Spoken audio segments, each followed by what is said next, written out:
Identitas dua jemaah salat Idul Fitri yang tewas tertimpa pohon di Kabupaten Pemalang, Jawa Tengah, Senin, 31 Maret 2025, pagi, terungkap. Kapolres Pemalang AKBP Eko Sunaryo mengatakan, dua orang yang meninggal akibat tertimpa pohon tumbang di Pemalang sebelum salat ID adalah warga Kelurahan Pelutan berinisial R, 42, dan R, 39. R meninggal di TKP, sedangkan R mengembuskan napas terakhirnya saat menjalani perawatan di RS.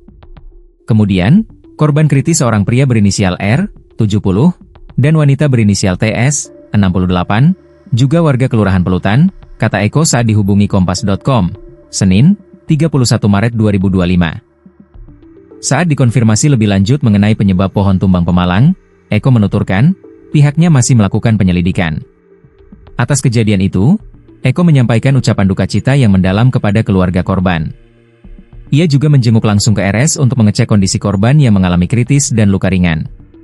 Selain itu, Eko bersilaturahmi ke rumah korban untuk menyampaikan santunan kepada keluarga. Semoga amal ibadah beliau-beliau diterima di sisi Allah Subhanahu wa Ta'ala, diampuni segala dosanya, serta keluarga yang ditinggalkan senantiasa diberikan kekuatan dan ketabahan, katanya.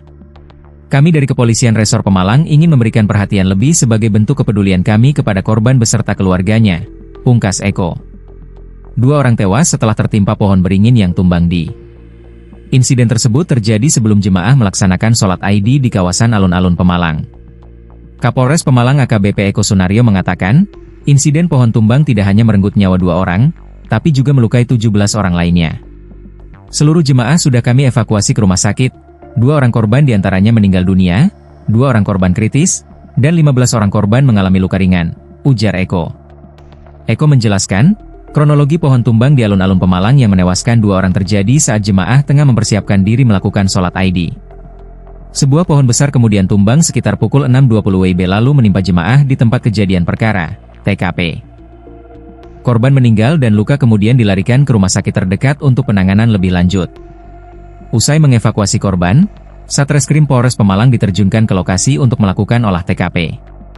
Pohon tumbang di Pemalang kemudian dievakuasi oleh tim gabungan yang terdiri dari Polri, TNI, BPBD, PLN, Damkar, PMI, Dinas Kesehatan, dan Dinas Lingkungan Hidup Pemalang. Kami juga menempatkan sejumlah personel untuk pengalihan arus lalu lintas selama berlangsungnya evakuasi, jelas Eko.